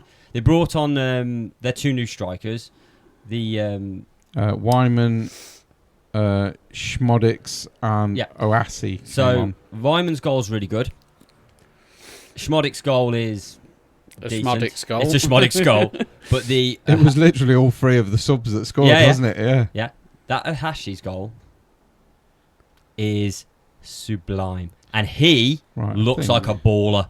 Right. Seriously, he looks exceptional. It's not showing up. Where is it? There. On FOTMob, there, as I'm trying to show the camera, we have official highlights, which next time we go to break in about 4 minutes, we will be watching. Ohashi. Well, we've already seen it. I haven't, so I'm two of us have already seen it because I made a point of seeing Blackburn. Yeah. So the last result that we haven't spoken about was Liverpool beat us Preston 0. Sheffield United 2. To give them I'm 1 not- point as they started the season with -2. and I'm not going to lie. Yes. Preston basically handed them both goals. Oh, yeah. So, Oh, absolutely. There were Sheffield 2 errors. United did not look convincing, and they certainly weren't 2-0 run and win. They didn't No. look like the team that won 2-0. They were gifted both goals. Yeah. so basically, you've got 9 teams that have won, but 8 teams on 3 points because of the 2-point deduction for Sheffield United. But fair play to Sheffield United. They're just working through it and doing what they can. There's 8 teams on a win. And, Championship Stoke is looking like it's looked going to good be as well. interesting. Going forward, Stoke did look good on their games. They that did I look saw. decent, which I was very disappointed and about. Coventry was supposedly one of the teams that they expected to be up there, but Yeah, it's only the first they've game, signed the keeper that I wanted, Johansson, Rotherham's keeper last year. That's a big keeper for Stoke. I would expect that Stoke are going to be somewhere pushing towards that playoff places this year, I'd imagine. Well, the Rods, remember when we had the conversation Probably earlier on, about 5-6 episodes ago, and I was saying about how Stoke are up in the odds. Yeah. And it was like, why are they up in the odds? And obviously, there's been a lot of business since that have sort of made you go, that might be why. Yeah. Yeah, well, the teams that won are looking good. Leeds looked very, very good, as well as very, very vulnerable. So it was a really sort of strange game. It was a Leeds, really. great game. I mean, It was a good game. It was for neutral. neutrals, for me and Well, Jim Jam, I'm not. brilliant. I wasn't really neutral. To be fair, you actually weren't. Were you? So I 'Cause it did. was Portsmouth. I didn't think I'd I was cheer the a only Leeds true goal. I don't neutral think that I will watched it. cheer a Leeds goal as much again this season unless it's the return game. I was the only fully neutral viewer for that particular game. I really enjoyed it. I thought it was great. It was a bit up and down, like obviously looking at it from a slightly more Leeds perspective because of U10 and the fact that we do the pod. Yeah. But other than that, pretty neutral. Because it wouldn't have bothered me if Leeds had lost. Wouldn't have bothered me if Leeds had won. No offence, but they're just not my team. So I was a neutral in it. Obviously, you just didn't want Portsmouth to win because you hate them, which is understandable. But yeah, I thought it was a great game. Some really good attacking, some terrible attacking, some really good defending, and some bloody awful defending. So had a bit of everything. Some really. good goals. Some good goals, yeah. Yeah. Namely the free kick. It was decent. What game are you on? I'm thinking about a different game, aren't I? I was going to say I was on a completely. there was only one actually. free kick goal, Yeah. and that was in the Watford That's game, very was true, it? yeah. And that was about One it. th- Yeah, sorry, I before lost we my do mind go, when I though, went one on thing I to do it, want to so. say is we actually look a bit better on set pieces this year. We've been horrendous on set pieces for like 4 or 5 years now. But we actually hit a few. I mean, we nearly scored off one. Good save from a keeper. We hit the hit the crossbar. Come back. Gruev's, Yeah. So it looks like we're actually starting to be decent on set pieces. Yeah, parts of it were looking really promising for you, and then other parts of it really, really weren't. So a lot of work to be done. Yeah. So But what did you there's a lot think of time to do Gruev it. in that game? Because apart from the free kicks, didn't really see him I as won't much. lie. I thought when we brought in Rothwell, he was going to replace Gruev. I thought Rothwell was going to be our player and Gruev on the bench. I don't mind Gruev. I actually quite like him. But he doesn't have any sort of forward movement. He doesn't have that go forward. He's a crab. That's one of the biggest complaints when we had Gruev and Kamara in midfield. And it's like, so where are we going forward? Because that's all sideways and backwards movement. Gruev's very much your unsung hero. Yeah. No, he's a player that people don't notice. He's the Alonso of Liverpool. And I will argue. Well, that's what I said. I didn't notice him in that game. Everybody hates when I say this, but when we were on about 4s and 9s, Gerrard was a 4s and 9s. You know my opinion on Gerrard. Yeah, you're not his biggest fan. I'm not his biggest fan. Gerrard looked good because Alonso did 90% of his work. See, whereas I would look at sort of Gilberto Silva for Arsenal. Never took the spotlight. Yeah. But was never at fault. Yeah. He was always just very good. Now, we know that like Messi is very good, but the way to cut Messi out was to get rid of Iniesta and Xavi. Yes. Yeah, there's always ways, isn't there? Whereas Ronaldo's just a machine, isn't he? He's just a machine. Because if his teammates get cut out, he tends to just do it all by himself. It's crazy. But yeah, that is the end of part 2, and we shall come back very shortly with part 3. The music.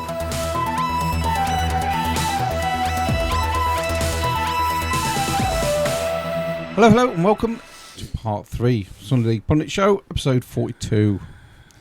I want to add a new bit in this week, right? And this is purely because I've been listening to other podcasts, because obviously, you know, I get a lot of time when I was driving up and down the country all week. Yeah.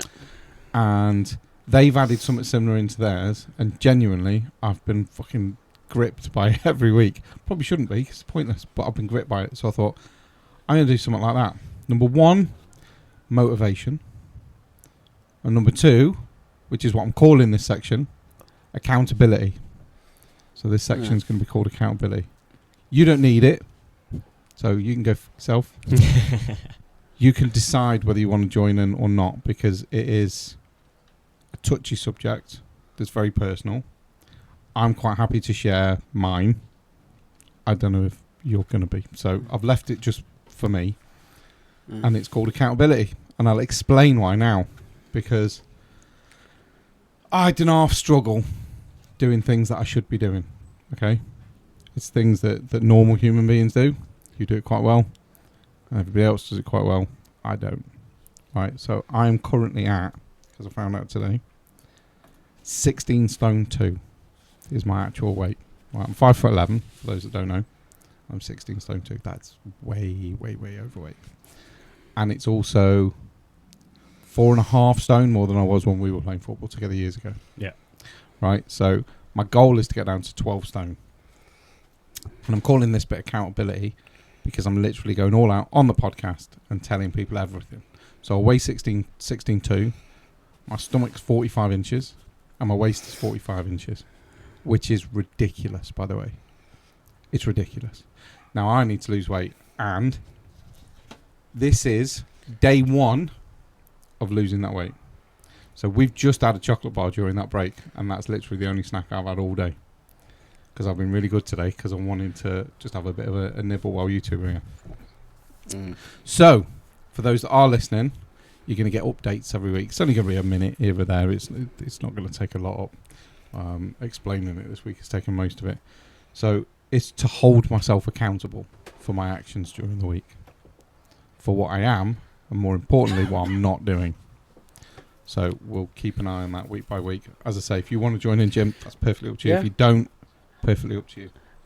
I'll do it. I will weigh myself when I go home for a more accurate one, because obviously I'm heavier than you are. Probably by a good stone. I bet you're not. I bet you I am. I bet we'll find out next week. Yeah. If you're going to join it. Have you still got a measuring tape? Probably somewhere. Dig it out, do your belly and your waist like I have, and we'll do the full accountability. Yeah. I mean, I need to do it, and I need to do it for more reasons than health, because health reasons. You know, I'm diabetic. I do have pulmonary embolism as well. So it would just improve your life, then, basically, wouldn't it? I do need to lose weight, but it's really difficult. My number 1 reason for wanting to lose a bit of weight is because over the last 4 or 5 weeks, since I come back from that injury that I had at work, which was sort of my own fault and sort of not, but yeah, I had a back injury at work which put me out for ages because I struggled with that. Was there anybody else on the truck at the time? No, but somebody had left a strap out that tripped over, which potentially should have spotted and moved it. You mean when you were doing your pre-shift checks? Yeah, you should have moved I have to check the back of the load to make sure it's all strapped up properly. Yeah. So I climbed up to make sure that it had all been strapped up properly. And because I was going up onto the trailer looking at the load, I hadn't spotted that the strap had been left on the floor. And as I backed out, I tripped over the strap, come out of the back of the truck and landed on the base of my back. And I said to you two guys at the time, like for the first sort of maybe 3 minutes, all I'd got was a tingling sensation in my feet. Nothing else. There was no other feeling. There was no pain. There was just a tingling in my feet. And genuinely, I thought, I'm done. I'm not going to walk again. I know that sounds dramatic, but honestly, the pain of the initial impact was so bad. Yeah. And then it just went like that. And all I got was tingling. I'm like, oh, this isn't right. But I made a recovery. I was all right. I was just very over dramatic, you know, like women are. So yeah, I've decided to bring this section in basically just to hold myself accountable, right, and to force myself into it really, because now I've shared it with everybody, even Afghanistan. Yeah. Even Afghanistan. We would love Mr. Afghanistan to get in touch. You don't have to give names and all the rest of it. Just say hello. sundaypundits@gmail.com. So you're going to be doing it for next week then? Yeah. Okay, cool. And then we'll. It adds that little bit of competition in it then as well. See who can lose the most weight each week, see who can lose the most inches, and it'll add a bit of incentive to it, I think. To be fair, I'm not going to do it as a competition because I think that if it's a competition and I don't lose as much, it might demoralise for situations. Okay, compete with yourself then. Yeah. So you're better next I'd rather week than be you are this week. frustrated at my own Then that's fine. Do that then. what somebody else. Because if you focus on somebody else, then so all the it doesn't intrigue work. is there now for the listeners, and basically you just tune in every week. Very start of part 3. Again, it won't be this long every week. It's just going to be a very quick how we've done and what we weigh and what the inches are, and we'll see whether we've done anything useful. I think I need to sort your camera out, Jim. Because 1 minute you're there, next minute you're not. No, it should be all right. I am Houdini. Yeah, you just keep disappearing on screen. It won't make a difference for the audio listeners, though. No. So, right, that's that bit done. You've realised how embarrassingly overweight and big I am. Well, they have told us. Yeah, a lot of them have told us, and We knew it. to be honest, it really doesn't bother me when I'm getting chipped. But what does bother me is when I go to football and I'm not doing what I should be able to do, and that's getting a little frustrating. So I want to lose weight to help with our Friday night football. Yeah. We will be ordering kits fairly soon, but certainly within the next month, even if it is just 3 of us. I mean, my son wants one. Well, both my sons want them because one of my sons plays on a Friday and the other one just wants one because he wants everything that we've got. And let me guess, he wants the white one. No, he wants both. Oh. Ah. He wants both because he's even got a mug of his own now, hasn't he? So, yeah, he wants one of everything. Anyway, accountability done. Yeah. So we shall see how we all get on next week. And if I weigh more, then you feel free to just absolutely blast me in the comments. That's absolutely fine. So we'll go back and obviously we touched upon the Championship and obviously we got 2 other leagues. So Wrexham, and we did just watch some highlights at break. So Wrexham, they won their first game They in did. League One. They did. Good win for them. Great goal. One of our goals was superb. And I did say they'll be up there again. So we've got League One. Wrexham was 3-2. I actually didn't. Now, pay what was attention to that going on during this? So at this time, so we'll start off. The Community Shield was going on at this time. Yes, which I watched to the end. I did not watch to the end. I turned it off around about half an hour or so into the game because I was watching it thinking, and you said the other week, are Man City entertaining? And I kind of said yes. Now, I said no. And then it kind of went to me where I thought to myself, yeah, perhaps I was actually wrong that week where I thought, are they actually entertaining? Because the next time that they're on, I'm sat there thinking, this is crap. Is this entertaining? And I thought to myself, you know what? No. So I ended up switching to Port Vale versus Salford. So, I thought Salford established league team now and Vale had just been relegated, and that's a local team to us. I know a couple Vale fans. I know a few Vale fans. As well, so I thought, I'll see how they're doing and what they expect. And, they played well. They scored a goal just before half-time and off a corner. They had a through ball just before that where their player, touch and go whether or not it was a red card or not. I know the fans in the stadium certainly had some choice words to say about the referee. I can imagine they did. But they ended up winning the game 2-0, which was good. Ben Garrity scored both. But I did switch over after half-time and I started watching the Wimbledon versus Colchester game for a bit, and that was quite entertaining. Saw a couple goals in that one as well.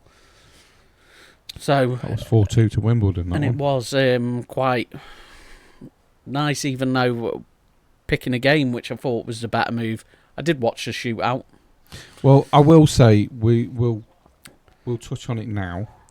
The Community Shield final between 115 FC and Man United was, at best, depressing, and at worst, worse than depressing. Like it literally one of the worst football matches I've watched. It was awful.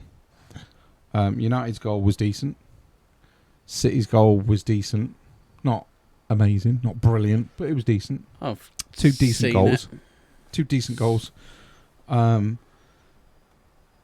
that was it, really. I mean, I was hoping United would win it just because I'm getting fucking sick to the back teeth of City winning trophies, because it's getting boring. And for anyone to say that the English game is the best is just lying. Because it's just not. I don't know how you can say the Premier League's the best one. Because I did watch the shootout, so obviously it was a save from Onana off Man City's first. Good save as well, to be Good fair. save Good save. from that, and then everybody started scoring then at that point till Sancho stepped up, Yeah, which another tough for save. him to come back into the fold as well. Yeah, very tough. And that's not going to help. I mean, it was a good save from it, and it only just stayed out. You know, some of them penalties, they go in, don't they, with that sort of touch. I think it was a soft penalty. I don't think he Yes. hit it very hard. No. But it was on target. I always say to myself, at least get it on target. There's always a chance the keeper goes the wrong way, or Yeah. Onana's on Haaland's penalty was a bit...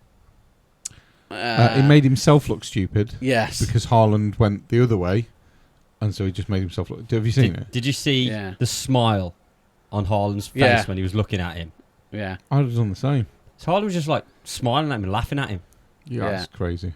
It's crazy. I crazy. don't think it was a good move from him. I thought, but they're the kind of antics that it's kind of like, are those the bookable ones? I'm going to word it like this. If you're good at antics, you're a good goalkeeper, you can get away with it. When you're a shit goalkeeper with no fucking shithousery, it ain't going to work. And Onana has no shithousery. He's not a good goalkeeper. It wasn't the time or the place. He's just not really very good for it. It really wasn't. He's just not very good. No. And he's tried to play a psychological game with one of the best strikers in the world, if not the best striker in the world. Yep. He's tried to play a psychological game knowing he ain't going to get it normally. He's going to get nowhere near it.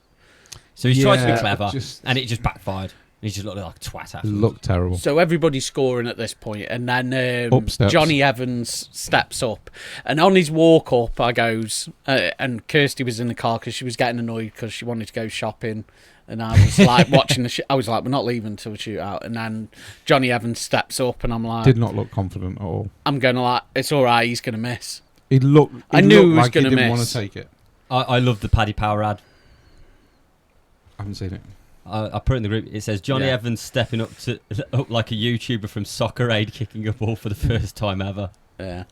Yes, I did see that actually. Yeah, that was accurate. And then no mistake from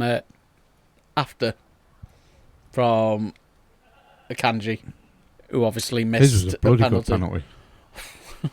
Bet you wish he hit it like that in the Euros. I bet he does. So yeah, it was a good, very very good penalty from Kanji. But The way he hit it, it kind of had them like Stuart Pearce vibes. Johnny Evans looked like he wanted to dink it down the middle. Instead of getting out his lob wedge, he picked a 4-iron, and he just didn't go well. I mean, fair play to Edison as well. I mean, to take a penalty fifth as well. He was always he's a penalty taker though. He's unreal. He's a penalty taker. He is a penalty taker. He does it for. Yeah. He's done it before. I know he does. I know he is a penalty taker, but you don't see it very often. Who was the other goalkeeper that was a regular penalty taker? Didn't he take free kicks as well? Shillaverts. Didn't he take free kicks as well? Yeah. No, but there was another one recently. I've seen it a few times actually, where goalkeepers step up. Pickford's done it. Yeah. Pickford's taking penalties. I think Joe Hart takes a good penalty as well. Mate, keepers should take good penalties. It's 12 yards, and keepers are taught to pass the ball hard over 12 yards to make sure the attackers don't get in their way. So they should take good penalties. Yeah. Tin ribs. You're going to be taking some penalties on Friday because I'm curious now. I'm buying a new football just so I can see him take penalties. Don't think I've ever seen him take a penalty. I've never seen him take a penalty. A couple of piss about ones years and years and years ago on Rowley Park maybe, but nothing serious. I want to see him take some serious ones. See how he gets on. We're going to put Yove in net for him as well because he's like 6'4", and he likes to dive. He does like to dive, does actually. Yeah. I didn't mind it when I was smaller. Now I'm big, I can't be arsed. You hit the floor hard. I didn't mind it when I was younger. I think he'd really want to save it as well. Oh, he'd definitely really want to save it. He'd put everything he got into it. So, yeah. Yeah, curious for that, mate. So, any more news?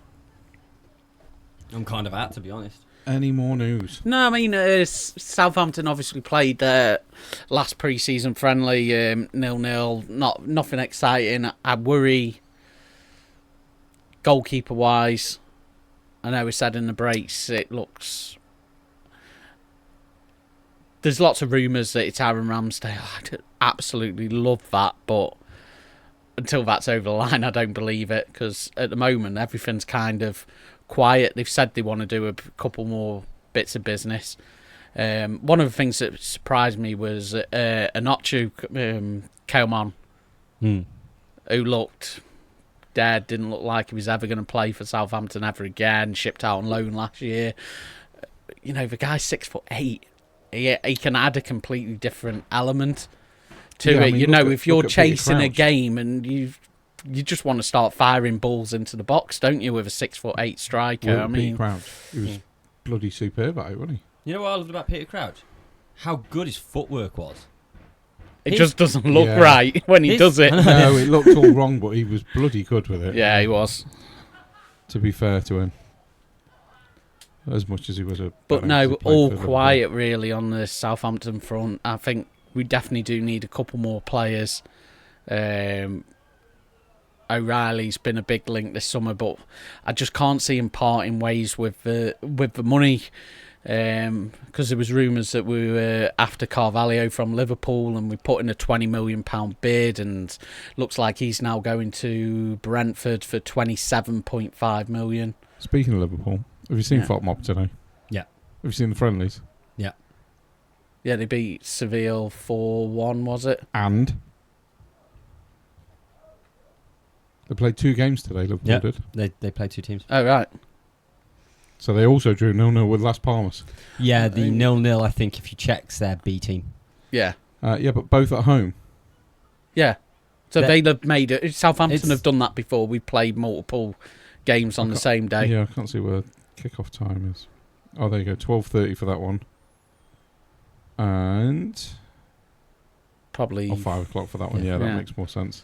So, yeah, they've obviously played... Their first team played the first one because Jota, Diaz and Neoni, I don't know who that is, but Neoni scored. You'll probably find that some people will have probably left after the first game if they've seen the... I would think of Kelleher, Bradley, Kanate, Phillips, Robertson, Elliott, Endo, Jones, Doak, Nunes and Gakpo played in the second game, so it wasn't... maybe they won't. Jesus. Maybe they would have stayed for the entire day. I was going to say, they had some decent players in that second one, didn't they? I think it's a decent move for them as a club. I think if you can mix the players around and you've got that many players, I mean, Chelsea could play all day. And still not have everybody at a minute. Chelsea, I've seen some seriously twisted memes about Chelsea at the minute, the amount of players they've got on there, but they need to sell players. I mean, there's no two ways about it. They have to start selling because they've got 42, 44 first teamers. Arsenal got 24. The thing is, though, they're buying young, so I think it's a way of they don't have to even register more because if they're under a certain age, they don't have to be registered. Well, they spent 35 million on a Brazilian that can't even come over for 2 years because they can't sign them till they're 18. But they paid 35 million for him. Mate, you could get injured before then. Loads of clubs have probably done that in the past. Do you know why they've done it? It's because Real did it not long ago with Vinny Jr. Yeah. So because he's turned out to be a world beater, everyone's now thinking, well, if we just go and sign a Brazilian, he's going to turn into the next Neymar. No, it doesn't work like that. Doesn't work like that. Well, we've signed 2 Brazilians, and it looks like they're joining in January. I think it is when their contracts are actually up. Yeah, because their league runs January to December, doesn't it? So their contract will be out in December, and they'll be free. One to player join looks January. all right, and it looks like it was a buy one get one free deal for the second player. Buy one get one free. How shit does he feel now on his way over? Like, I'm just the freebie extra. They put up a YouTube clip of him, and it's him missing all these chances within like the 6-yard box. Jesus. It's like, oh dear. The thing What is, we signed. you've given that guy a wage. Yeah. Whether he was free or not, you're paying that guy a wage now. Or we've signed him so we can go on loan to Gapespe. We've got to hope that's the case, and you've got to hope he improves, haven't you? Because it's not sounding too good from what you've just told us. So how are you feeling about the start of the season next week? Nervous. Kind of nonplus, because we've signed a defender that we didn't need, albeit today during the friendly he looked What was your decent. game? Who you We playing? played Leon. No, I mean, who you playing first game of the Wolves. season? You see, and they've just sold Neto. Neto. Chelsea. Yeah. Because Chelsea were short players, so I couldn't understand why they bought Neto. Because So obviously they were short players for their 6th team.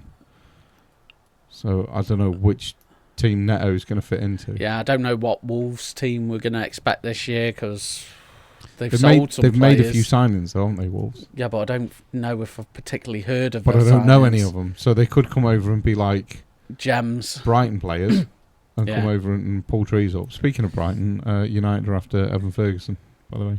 Yeah, I've just seen, as I was looking through football a second ago, probably not. United are looking at Evan Ferguson. Probably not a bad signing, depending on the fee. The other player that they signed was he a fullback, and he's now out injured for the next 6 months or whatever it is, 6 Centre-back. weeks or whatever it is. Centre back Euro. Centre back, Yeah. Euro, he's out for now 6 weeks or 8 weeks, whatever it is. So they haven't had much luck. Perhaps he needs to get somebody in on like the physio and stuff to keep the players. Yeah, I mean they injury free. we have all these friendlies at the beginning of the season. I get it's for fitness and this, that, and the other, but it's like today we played Saka for 70 minutes today, near enough. Yeah, but you got a whole week to get. Yeah, but if something happens, like surely 45 is plenty. Yeah. You play 45 because you've got more than 11 subs, right? So you could play 45, change your entire first 11, and then if anything happens, you've still got players on the bench that you can bring on. Do you know what I mean? So just change your whole team. Give them all 45 minutes each.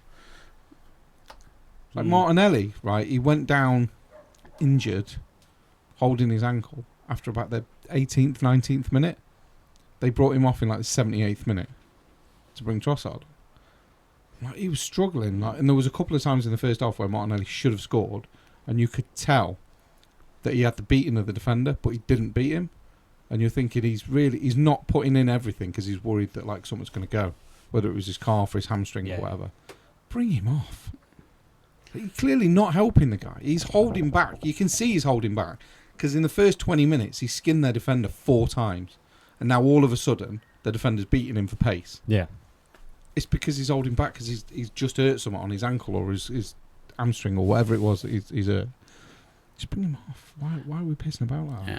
So here's one for you. So I thought it a couple of weeks ago where I saw, because I go on about all the international friendlies and stuff, and clubs are not in favour because they're doing all the miles and they're worried about their health going into the season and during the season because of all the miles that they're doing. Now, it's because the clubs aren't getting paid any money.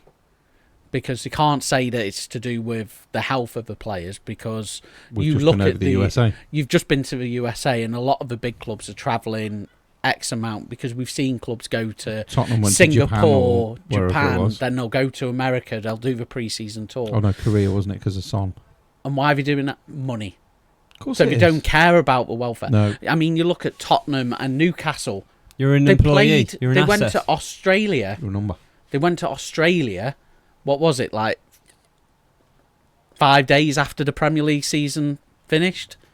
played their first teams when there's a Euros going on 2 weeks, 3 weeks later. And? Yeah, that was. I'm sorry, I'm actually in the camp of you're an employee, you're an asset to the club. No. We don't disagree with that. No. But what we're saying is, don't then come out and say that international football is harmful to the players And their well-being and the health and their well-being. stuff. Yeah, but they're going to say that because they're not getting any. Tough. No, but I mean, that's their. They get feeling. money for it. If you're thrashing the players, let England do it. Yeah, let sure. France do it. Let The Germany clubs do it. get Stop bitching. insurance for it, don't they? So Stop bitching. all the minutes that they play, they get like whatever X Compensation. amount compensation. If they get injured on international duty, then Stop all minding. their So medical that's bills are That's one of paid. the reasons I wish I supported a really shit team because you don't have to worry when the internationals come around. It's like, oh, we're not going to lose any players. I was going to say we don't lose exactly very many. We have a few go We do. away, but Max certainly don't lose a lot. We do. It's annoying because Yeah. you literally. But they're the players that you want, though, aren't they? You want They the are, players but that are it's considered the best of frustrating the best. because there's always that worry that one of them's going to come back injured, yeah. and it is a worry, especially when you're trying to get promoted. It's last season. Every time Wales were playing, I'm just like, please, not come back injured, please. Yeah, like if you've got like the AFCON or something and it's on during the season, it's like, oh, Don't buy them players. yeah. If you don't want them to go, don't buy them. Simple. Simple. Dead easy for me. If you don't like, certainly the AFCON, because that's a good few weeks in the middle of the season. Yeah. But if you don't want that disruption, don't buy the players that are going to go out to the AFCON. And if you do buy them players, stop fucking crying about it. You bought them and you knew exactly what was going to happen when you bought them. Exactly. When you went in for that, when you went in for Mo Salah, you knew that he's going to go to the AFCON. You knew it.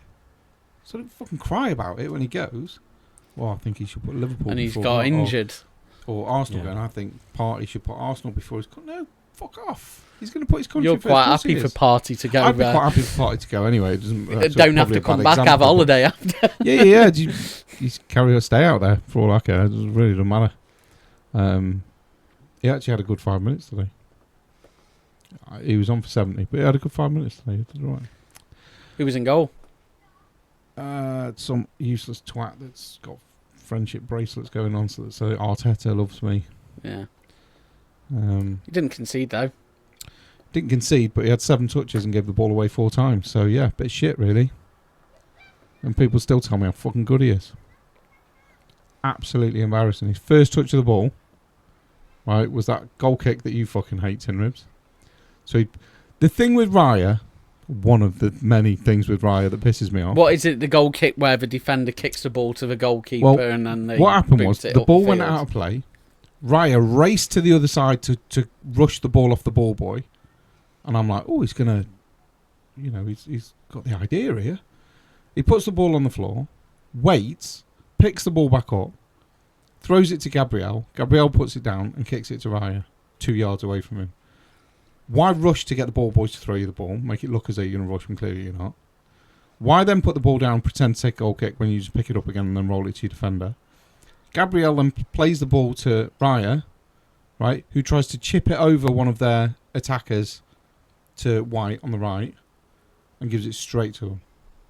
They're back on the attack. Raya is shit, and I will say it as long as he's at Arsenal. He's fucking useless. Absolutely embarrassing. And honestly, I'd rather have anybody in that. I would go and pick a random seat number out the Arsenal fans and put them in that over Raya. But you did play a friendly against Leverkusen the other week, and obviously you did very well in that friendly. The team did pretty well. Yeah, and there was a lot of Xhaka love, wasn't there? There was a lot of Xhaka love, which I didn't understand. And do you know how many shots they had? No, none. Oh, no, they had a shot. Yeah. Yeah. Raya come rushing out, sat down. The guy just lifted it over the top of him. We won 4-1. He's fucking useless. Honestly, I don't understand. And I will argue with anybody that tells me that Raya's good. And the Golden Glove argument is flawed, in my opinion, because it was the defence that won it. So, yeah, it was pretty frustrating because we have signed Raya. And I think... I don't think we're going to win the league with Raya there because I just don't think he's good enough. No, I did think I'd send you the Xhaka love. in the chat because I thought you'd Yeah, want to just- see it. I sort of get it from his teammates because they were his teammates, but the fans should realise that he wasn't that good and just, welcome back, round of applause. You were there years. We're a bit of a prick though, so I'm glad we've just beat you 4-1. Made you feel like a twat.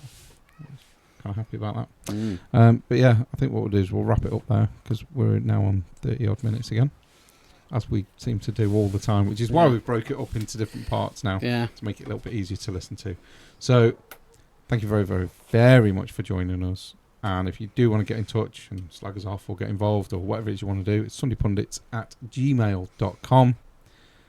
And other than that, until next week.